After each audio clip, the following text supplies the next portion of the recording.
In 1878, four brothers walked out of their farmhouse in rural California and were never seen again. No bodies, no graves, not even a trail. Just vanished, leaving only footprints that stopped in the middle of a field. Was it crime, a curse, or something far stranger? Stay with me until the end, because this mystery science refuses to explain may be the darkest tale you've never heard. Before we dive in, make sure to like, share, and subscribe. And don't forget to hit the bell icon so you never miss a tale from History. To understand the mystery of the four brothers, we must first step back into the landscape of California in 1878, a place caught between fading dreams and harsh reality. Nearly 3 decades had passed since gold was first struck at Sutter's Mill, igniting the rush that transformed sleepy valleys into bustling, chaotic towns. By the late 1870s, however, the fever had long cooled. The once bright promise of quick riches had soured, leaving behind hollowed mines, abandoned saloons, and thousands of weary families struggling to survive in a land that had already given up its wealth. Many settlements, once vibrant with the clash of pickaxes and the cries of fortune seekers, stood in near ruin. Weather-beaten buildings leaned precariously, their windows boarded or shattered. Rusted mining equipment lay half buried in the soil, as though the earth itself was reclaiming what greed had stolen. In towns like these, those who remained were not the bold fortune hunters of legend, but the stubborn and the desperate. Farmers scratching at dry soil, widows renting out their homes, and laborers willing to take any job just to keep bread on the table. The brothers, family, belonged to this world of dwindling hope. Their father, once a miner who had chased rumors of a golden vein in the foothills, had returned empty-handed, defeated, but determined to keep his family alive. He traded his pickaxe for a plow, turning from the lure of metal in the ground to the promise of wheat in the fields. But the soil was unforgiving, the climate merciless. Farming in this part of California was no easy path. It demanded long hours, constant endurance, and a tolerance for disappointment. Yet in such isolated places, families like theirs were bound not only by blood, but by necessity. Neighbors depended on each other for survival. A failed crop could mean starvation, unless another family was willing to share. A sudden sickness could devastate an entire household, unless someone nearby offered medicine or prayer. Bonds of trust were forged in hardship, and betrayals were remembered for generations. At the same time, superstition ran like a vein of ore beneath daily life. Though the era was one of railroads and telegrams, in small towns it was still common to speak of curses, of haunted mines, of spirits wandering the hills. It was whispered that the very earth of California had been scarred by the frenzy of the gold rush, and that those who dug too greedily had awakened forces better left undisturbed. Strange disappearances were not unheard of. A prospector gone missing in the mountains, a ranch hand swallowed by a collapsed shaft, a traveler never arriving at his destination. Most were explained away as accidents or robberies, but locals often muttered darker possibilities when outsiders were out of earshot. By 1878, the year of the brothers' fate, tension was thick in the air. The economy struggled. Farmers battled locust infestations and drought. Miners clung to played-out claims in hopes of one last strike. Communities were fraying under poverty and suspicion.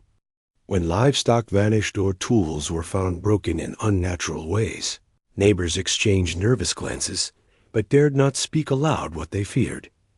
Against this backdrop, the four brothers grew up. Their homestead sat on the edge of one such half-forgotten mining town, surrounded by hills scarred with abandoned shafts and cabins left to rot. Locals described the family as hard-working, if distant, good boys who kept mostly to themselves, but were unfailingly loyal to one another. Their land was modest, their yield uncertain, but they carried themselves with the resilience of people who had been taught to endure disappointment. What made the brothers stand out was not wealth or influence, but their closeness. Where others saw four farmhands, the town saw a band of siblings whose bond seemed unbreakable. They were often spotted walking the dirt road together, their figures framed by the evening sun, speaking in hushed tones as if guarding secrets only they could share. For the townsfolk, their image became a symbol of hope in a place where hope was in short supply. And yet, even before their disappearance, there were whispers. A neighbor claimed to see strange lights flickering near their property long after midnight. Another swore that the youngest brother spoke of voices in the wind when he was alone in the fields. Children who strayed too close to the farm would run home crying, insisting they felt watched, as though eyes peered out from the earth itself. These rumors were dismissed by most as idle gossip, but in hindsight they carried the weight of grim prophecy. Thus the stage was set. A dying town, a weary land, a family clinging together in the face of hardship, and beneath it all, the unspoken dread that something lingered in the soil, waiting. When the brothers vanished, it was not just their family who suffered the loss, but the entire community. Their absence became a wound in the heart of the valley, one that time never healed. Before the tragedy that would etch their names into whispers, the four brothers lived what, on the surface, seemed like ordinary lives. Ordinary, that is, in the context of the California frontier of 1878, where survival was a daily battle and dreams often died before they had the chance to take root. Yet within their family circle, each brother carried a distinct role, shaping not just the rhythm of their household, but also the way the townsfolk remembered them. The eldest, William, was 24 when the mystery unfolded. With his father's health declining from years in the mines, William had become the de facto head of the household. He bore this responsibility with a solemn pride, rarely smiling, always watchful. His hands were thick with calluses from plowing fields, and his broad frame spoke of countless hours bent beneath the unforgiving sun. To the neighbors, William was a figure of reliability, a young man who would lend his strength without complaint, who stood in silence while others bickered. Some said his stoicism bordered on severity, that he carried the weight of too much responsibility too early in life. Yet his siblings trusted him absolutely. When William spoke, the others listened. The second brother, Thomas, was the thinker of the family. At 21, he possessed a curiosity that stretched beyond the confines of their small homestead. Unlike William, who focused on what could be built and carried, Thomas asked why things were the way they were. He read whatever scraps of paper or tattered books he could find, from discarded almanacs to sermons left behind in the abandoned church. His eyes were often fixed on the horizon, as though searching for truths no one else could see. It was Thomas who first questioned the strange residue they once found in the soil after a storm, and Thomas who spoke of the unearthly lights some swore they saw in the hills. While others laughed off his observations, his brothers quietly respected them, sensing that his mind reached into places they themselves dared not tread. The third brother, Edward, at 19, was restless and fiery. Where William carried the burden of leadership and Thomas drifted into reflection, Edward embodied rebellion. He had little patience for the grinding routine of farm life, often disappearing into the hills for hours, sometimes days, returning with tales of abandoned mines or strange sounds carried on the wind. His temper was quick, his words sharp, yet beneath his stubbornness earned a fierce loyalty to his brothers. He argued with William constantly, teasing Thomas for his daydreams, yet when danger arose, Edward was always the first to defend them. Neighbors muttered that he was reckless, perhaps even courting trouble. Some claimed he knew paths into the hills that no one else dared to follow. The youngest, Samuel, was barely 16. The townsfolk remembered him with a tenderness they did not extend to his older brothers. Samuel carried an innocence, a brightness that seemed untouched by the weight of hardship. He whistled while he worked, carved toys for children out of scraps of wood, and often stayed behind to help widows chop kindling or carry water. With wide eyes and a soft voice, he was adored not only by his family, but by nearly everyone in the valley. He clung to his brothers fiercely, following Edward on reckless outings, listening raptly to Thomas's theories, and resting easy under William's watchful protection. To lose Samuel, many would later say, was not just a tragedy for his family, but a wound for the whole community. Together, the brothers formed a unit as tightly woven as rope. They worked the fields side by side, their sweat darkening the soil.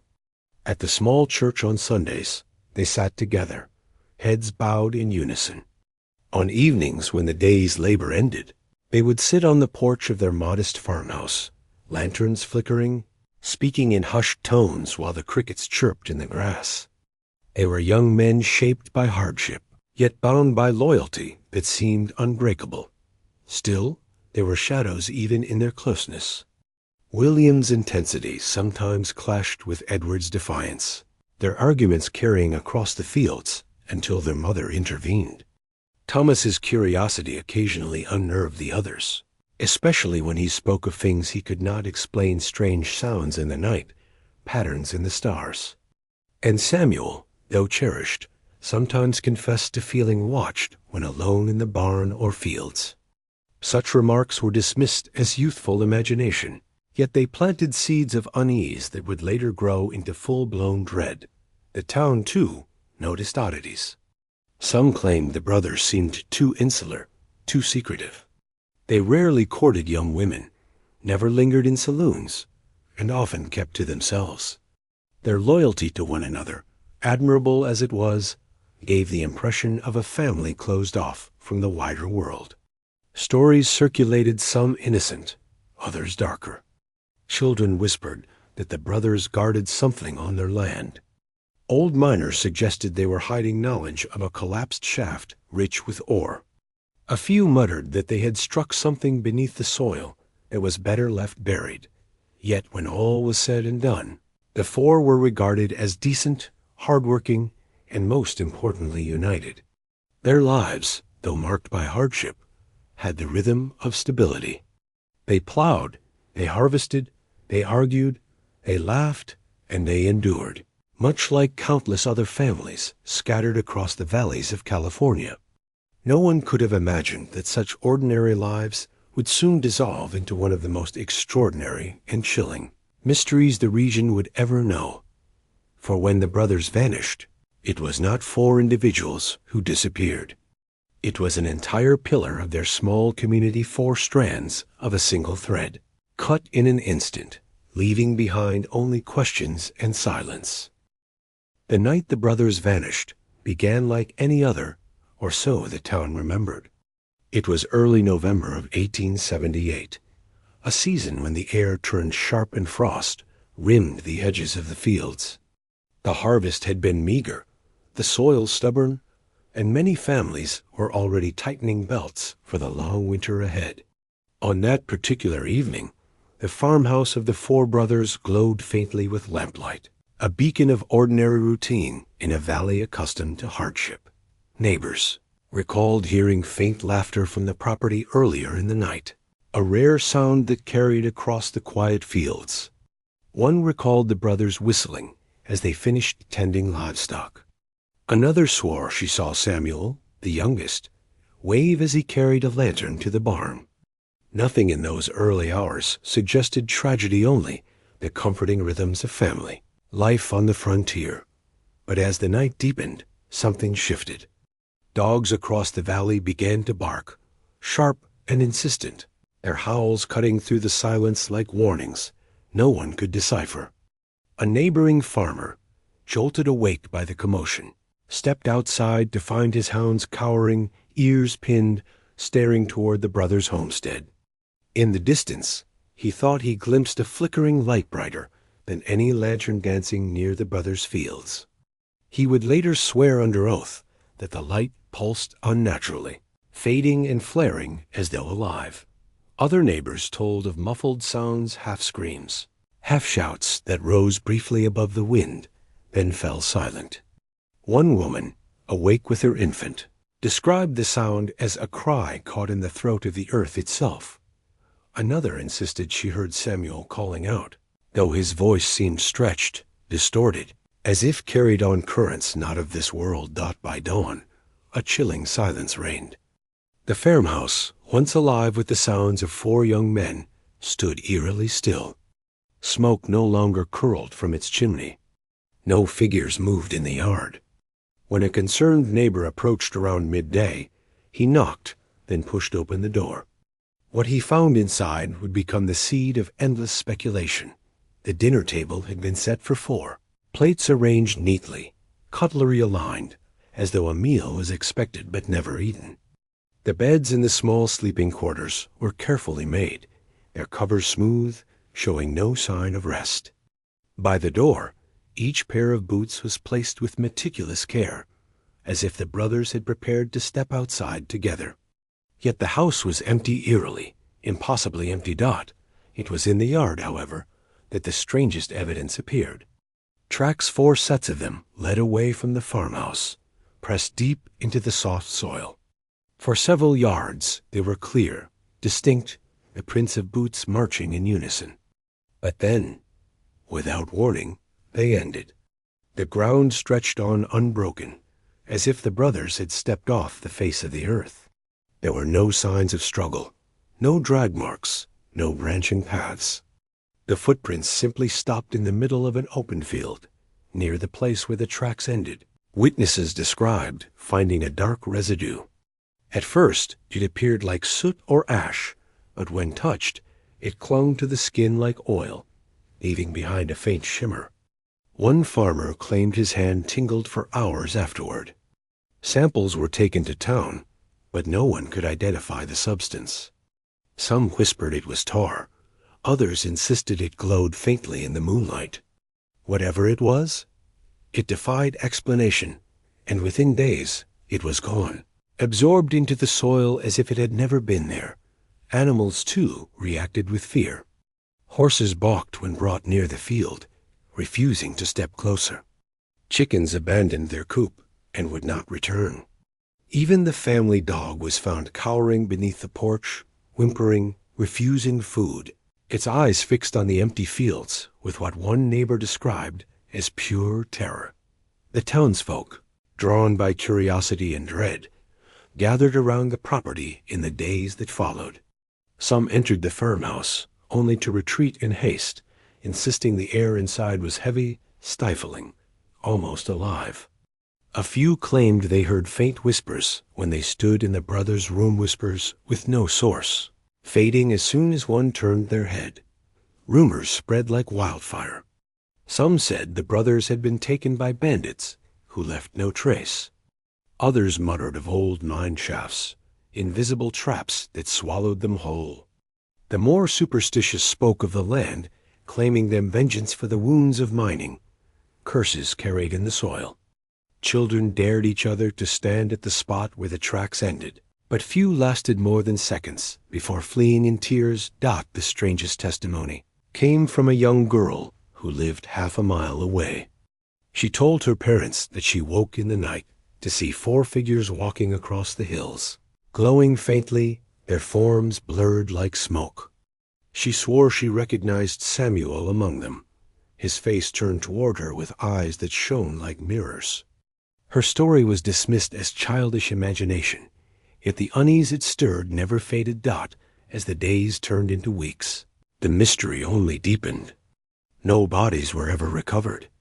No evidence of struggle, robbery, or flight was found. The brothers' few belongings remained untouched, tools neatly stored, clothes folded, a Bible resting open on the table. It was as though they had simply stepped out of their lives, leaving everything behind, and yet the silence of their absence was deafening.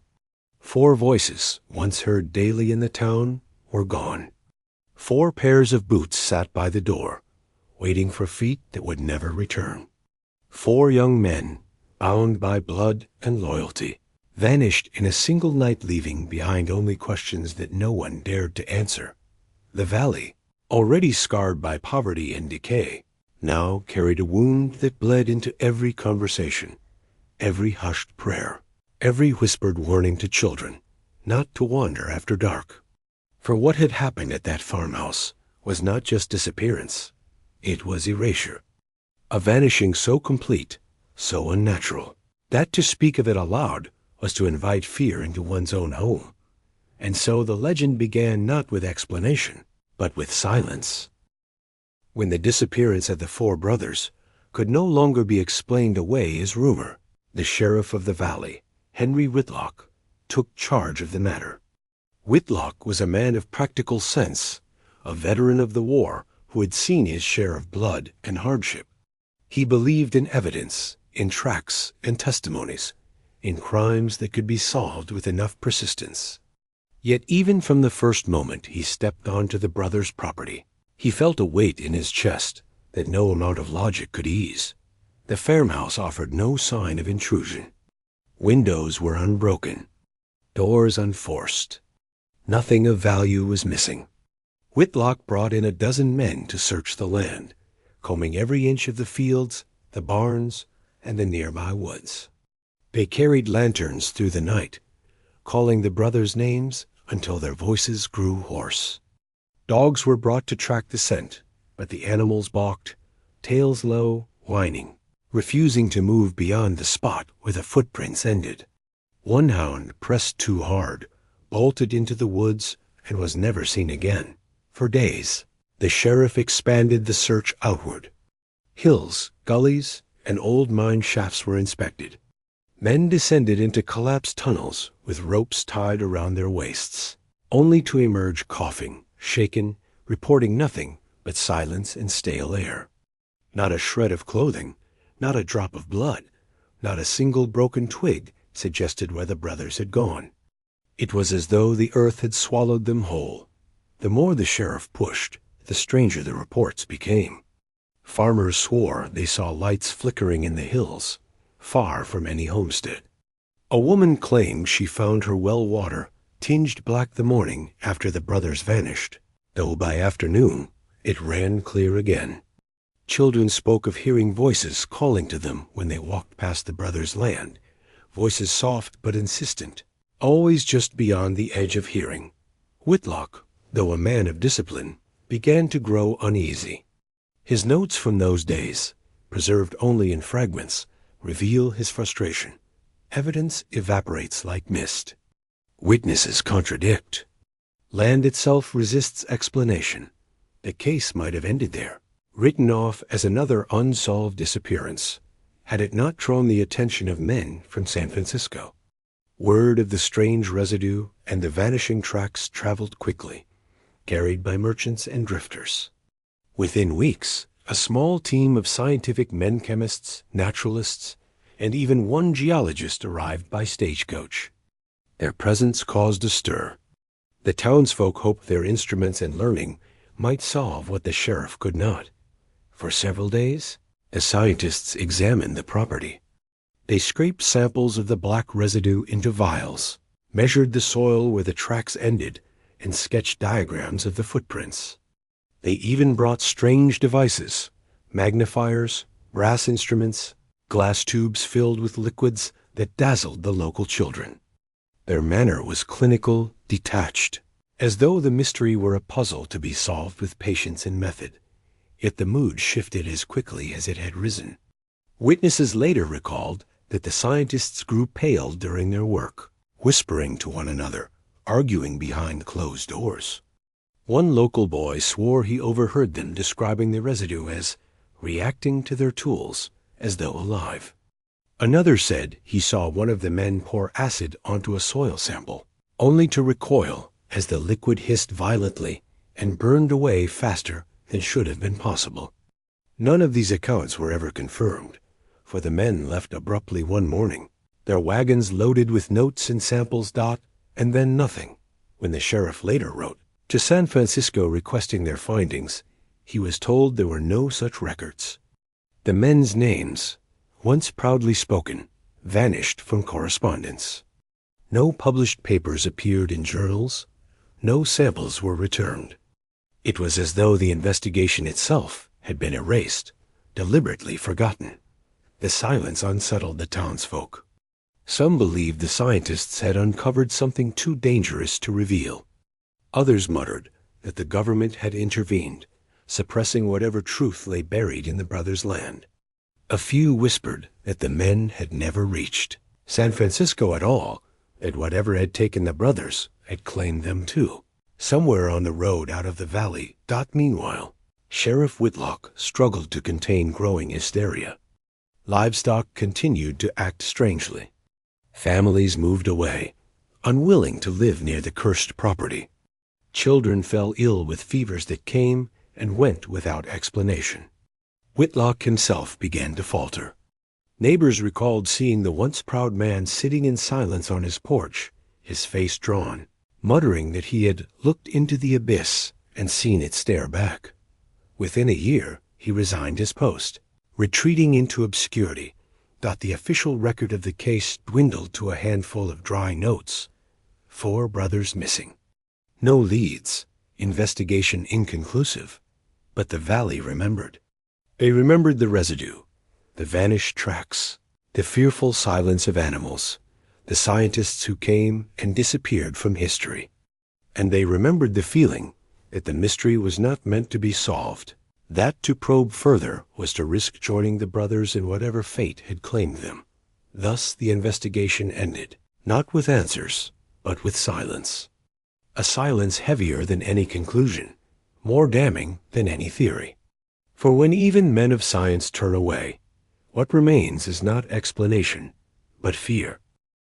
When the sheriff's efforts failed and the scientists' reports vanished, the valley was left with only one tool for understanding: imagination. And in a land where superstition walked hand in hand with daily life, imagination quickly gave birth to theories, some mundane, others terrifying, and all impossible to prove. The first explanations were, unsurprisingly, human in nature. Some townsfolk whispered that the brothers had been the victims of a robbery.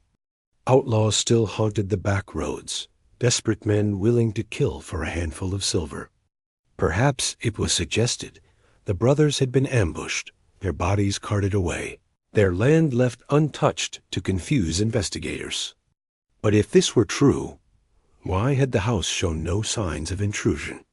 Why had their boots been neatly placed by the door, as though they had chosen to leave together? And what thief would take 4 men alive without struggle, leaving behind their tools, their money, and their very lives as though nothing had changed? Others leaned toward darker, but still earthly explanations. A feud, perhaps, with another family. The valley was no stranger to land disputes and grudges. It burned hotter than summer droughts. Could it be that the brothers had crossed someone too powerful, someone who silenced them and erased all evidence of the crime? This theory found little traction, for the brothers were not known for quarrels beyond the occasional scuffle between William's sternness and Edward's defiance. They were respected, even admired, and no neighbor ever stepped forward with claims of rivalry. When human reasoning failed, the whispers turned to the supernatural. Old miners recalled stories told by indigenous people long before the gold rush, that the hills were sacred, scarred by greed, and that those who dug too deep would awaken forces buried within. The brothers' land sat near several abandoned shafts, and some believed that whatever lay beneath had finally demanded payment. One legend spoke of a spirit that lured men into the earth with voices that mimicked their loved ones. Children dared each other to call out into the mine shafts, hoping for an echo that was not their own. There were also those who claimed the brothers had been taken not by spirits of the earth, but by something from beyond the skies. Reports of strange lights were not confined to that single night farmers swore they had seen globes of fire hovering in the distance weeks before. One man, dismissed as drunk, told of a sound like iron tearing through the heavens that rattled his windows the night of the vanishing. Though few dared to speak it aloud, the idea took root that the brothers had been claimed by something unearthly, something science could not name. Folklore flourished in the absence of answers. Children began telling stories that on stormy nights, if you stood in the brothers' field, you could hear four voices crying out, carried on the wind. Others said Samuel, the youngest, sometimes appeared in the corners of dreams, his face pale, his eyes shining like glass, begging to be remembered. Teenagers testing their courage would sneak into the farmhouse, only to flee in terror after swearing they heard footsteps following them across the floorboards. Some tales grew grander with each retelling. One version claimed the brothers had discovered a hidden vein of gold beneath their land and were swallowed by the earth as punishment for their greed. Another insisted they had stumbled upon an ancient artifact in the mines, a relic that cursed anyone who touched it. In later years, travelers passing through the valley would leave with their own embellishments, spreading the story into surrounding counties, where it joined the growing folklore of the haunted West. Yet what unsettled the community most was not the tales of curses, or lights or vanished gold. It was the silence of science. The refusal of academics to publish findings, the erasure of records, the unanswered letters from Sheriff Whitlock. It was as if the world of reason had slammed its doors shut, leaving the valley alone with its fear. If even men of learning would not touch the case, what did that say about the truth? And so the story of the four brothers became not just a local legend, but a cautionary tale. Parents warned their children not to wander near the fields. Preachers used the story as a sermon against pride, greed, or disbelief. Drifters carried it like a campfire ghost story, adding new horrors with every mile. With each telling, fact bled into myth, until the line between history and folklore disappeared as completely. As the brothers themselves, theories continued to multiply, but all led back to the same unyielding truth. Four young men stepped out of their lives one November night in 1878, and not even science dared to follow them. In the months and years following the disappearance, the farmhouse stood as both a monument and a warning. The crops withered in the fields, untended. The barn doors creaked in the wind, left open, as though waiting for workers who would never return. The boots by the door gathered dust until someone, perhaps out of pity, removed them. Yet the space the brothers had occupied in the valley could not be filled. Their absence hung like a weight over the community, a silence that spoke louder than words. At first, neighbors tried to keep the property alive. A widow down the road tended the chickens for a time, while a farmer offered to plant a small patch of grain on the brothers' soil. But the efforts never lasted. The chickens refused to lay, the crops withered inexplicably, and those who stayed too long on the property often reported feeling dizzy, short of breath, or plagued by unshakable unease. Before long, the farmhouse was abandoned altogether, left to sag and rot into the earth. Children, curious and reckless, made it a rite of passage to step inside. Some dared each other to spend a night there, though none lasted more than an hour. Tales of whispers in the walls, of footsteps on the stairs, and of Samuel's faint laugh in the distance circulated through generations. To the valley's youth, the farmhouse became a place of dares and nightmares. To the adults, it was a scar one they wished would simply fade, but the legend refused to fade. Travelers passing through carried the story with them, weaving it into the larger folklore of the haunted West. Soon it appeared in whispered campfire tales, in newspapers that thrived on sensational headlines, and even in sermons as a parable of divine punishment. The valley itself became a footnote in collections of ghost stories, a place spoken of with caution, but rarely visited. What made the legacy most unsettling, however, was not the folklore, but the silence of official channels. Sheriff Whitlock's resignation was followed by years of bureaucratic quiet. Requests for records were met with shrugs or missing files. Letters sent to archives in San Francisco, Sacramento, even Washington, D.C., returned with the same answer.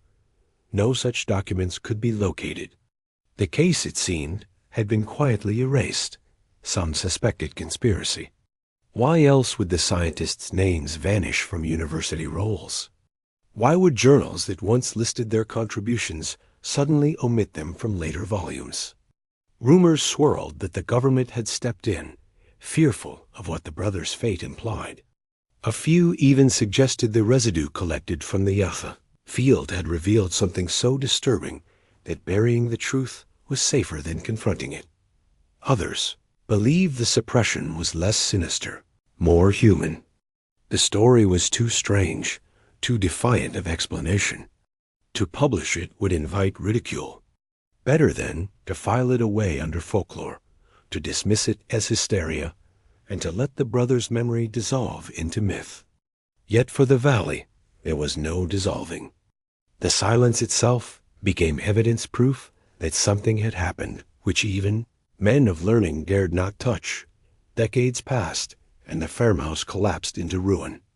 By the early 20th century, only the stone foundation remained, hidden among weeds and wild growth. The brothers' names were rarely spoken aloud, but their story endured in whispers. Farmers would lower their voices when passing the fields. Elders warned their grandchildren not to stray too close. On stormy nights, when the wind howled through the valley, many swore they still heard four voices carried in the gusts, crying, calling, perhaps warning Dot in time. The case became less about the brothers themselves and more about what they represented. They were symbols of mystery, of the limits of human knowledge, of the silence that falls when science turns away. Their story was not just about disappearance, it was about erasure, about how easily history can bury what it cannot explain, Dot. And so, though the brothers' names faded from official records, they lived on in folklore, in ghost stories told by campfires, in shivers felt when the valley winds rose, in the uneasy glances of those who knew the land's history. Their fate became not just a tragedy of one family, but a legacy of unanswered questions, a reminder that some mysteries refuse to be silenced, no matter how deeply are buried. The story of the four brothers lingers not because of what we know, but because of what we don't.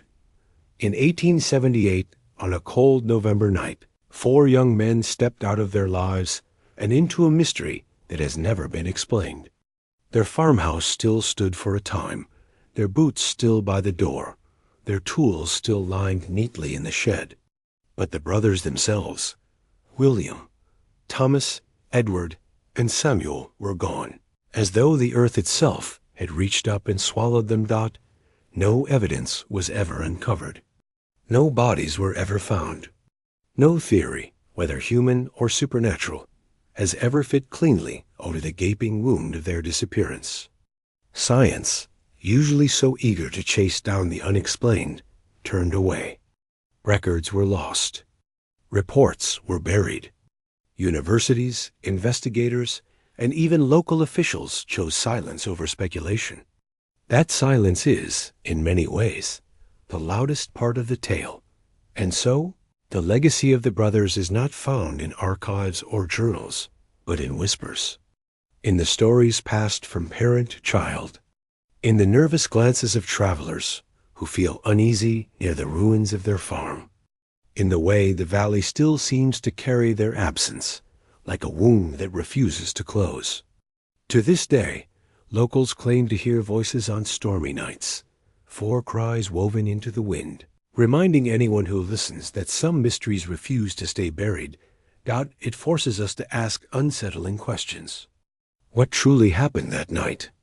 Was it crime, carried out with such precision that no trace remained? Was it the land itself, punishing intruders for digging too deeply into wounds carved by the gold rush? Or was it something else, something beyond our understanding, something that science, in its arrogance, refused to face? Perhaps the truth lies not in answers, but in the silence left behind. For history often hides what it cannot explain. And maybe, just maybe, the refusal of science to study this case speaks louder than any conclusion could. But what do you believe? Were the brothers the victims of human cruelty, swallowed by violence and cover-up? Or were they caught in something far stranger an event that tore them from our world and into another. Share your thoughts in the comments. Tell me which theory chills you most, or if you believe the truth has yet to be uncovered. And if you want to hear more of the forgotten horrors that history tried to bury, make sure to like, share, and subscribe, because many more stories like this remain waiting in the shadows. Untold and unanswered. The four brothers may be gone, but their mystery endures. And as long as we remember, as long as we ask the questions that history refused to, their story will never truly vanish.